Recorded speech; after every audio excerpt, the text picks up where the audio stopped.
Guys हम आपको जो है आज सीटेट के ईवीएस के इम्पोर्टेंट क्वेश्चन के बारे में बताने चल रहे हैं जो कंपटीशन इस सीटेट में पूछा जा सकता है। आइए क्वेश्चन को स्टार्ट करते हैं। फर्स्ट क्वेश्चन है, विज्ञान शिक्षण में दृष्टिकोण होना चाहिए। बाल केंद्रित होना चाहिए, स्कूल केंद्रित होना चाहिए, पाठ्य पुस्तक केंद्रित होना चाहिए। फोर्थ है, शिक्षक केंद्रित होना चाहिए। तो मित्रों सीटेट में हम एक बच्चे को ध्यान में रख करके आंसर देते हैं। तो विज्ञान शिक्षण में दृष्टिकोण जो होना चाहिए मित्रों, बाल केंद्रित होना चाहिए। हमारा फर्स्ट ऑप्शन इज राइट। आइए क्वेश्चन सेकंड पे आते हैं। विज्ञान में व्यवहारिक कार्य में छात्र शामिल हैं, केवल प्रयोग में। प्रयोगशाला केवल काम करती है। दूसरा, हाथों के अनुभव में। फोर्थ है, दोनों सामग्री और प्रत्यक्ष अनुभवों से भी जुड़ना। तो मित्रों जो विज्ञान में व्यवहारिक कार्य में छात्र शामिल होते हैं उनमें हमारा फोर्थ ऑप्शन सही है, दोनों सामग्री और प्रत्यक्ष अनुभवों से जुड़ना। आइए क्वेश्चन थर्ड पे आते हैं मित्रों। विज्ञान ज्ञान का एक गतिशील शरीर है मित्रों। तो इसमें फर्स्ट ऑप्शन हमारा है, इसमें वैज्ञानिक प्रक्रिया शामिल है। दूसरा, यह समय के साथ बदलता रहता है।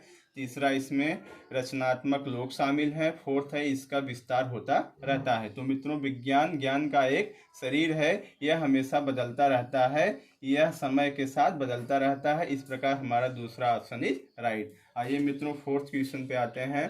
ईवीएस वर्ग के लिए बच्चों के प्रश्न महत्वपूर्ण है क्योंकि वे एक संकेतक हैं। तो पहला ऑप्शन है, बच्चों को क्या नहीं पता है। दूसरा, बच्चे क्या जानना चाहते हैं। तीसरा, यह स्वीकार करता है कि शिक्षक समझाने में सक्षम नहीं था।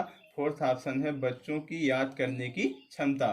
तो मित्रों ईवीएस के लिए बच्चों के महत्वपूर्ण है, यह होता है कि बच्चे क्या जानना चाहते हैं। इस प्रकार हमारा सेकंड ऑप्शन इज राइट। आते हैं मित्रों क्वेश्चन 5 पे। मानचित्र को पढ़ने के लिए आवश्यक कौशल में शामिल है। पहला ऑप्शन है, उत्कृष्ट ड्राइंग और पेंटिंग कौशल। दूसरा है, एक ग्लोब की गणना और रेखाओं की स्थिति का उपयोग करने की क्षमता। थर्ड ऑप्शन है मित्रों, अर्थपूर्ण क्षमता निर्माण करने के लिए उत्कृष्ट संचार क्षमता। फोर्थ है, स्थान, दूरी और दिशाओं के सापेक्ष स्थिति को समझने की क्षमता।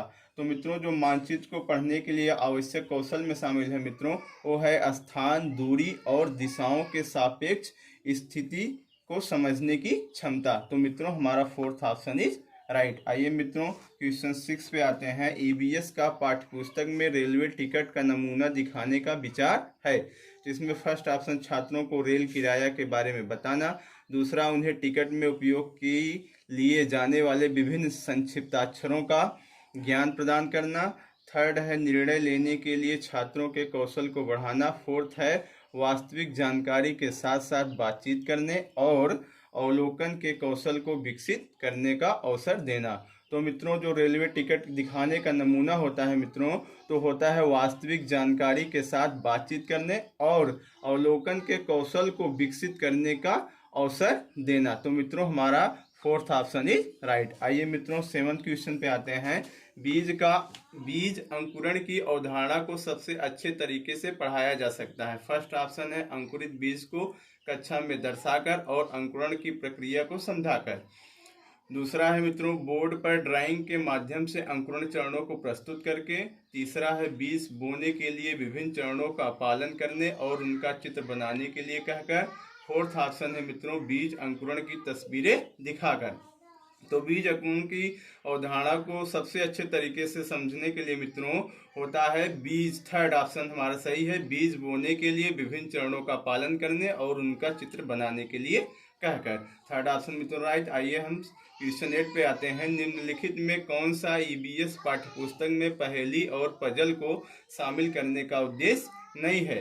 तो मित्रों छात्रों में आलोचनात्मक चिंतन क्षमता विकसित करना, छात्रों में तर्क क्षमता विकसित करना, छात्रों के मन को भ्रमित करना, छात्रों के मन को भ्रमित करना और उन्हें उस भ्रम का आनंद लेने देना। तो मित्रों जो निगेटिव होता है हम उसको देखिए कह रहा है उद्देश्य नहीं है।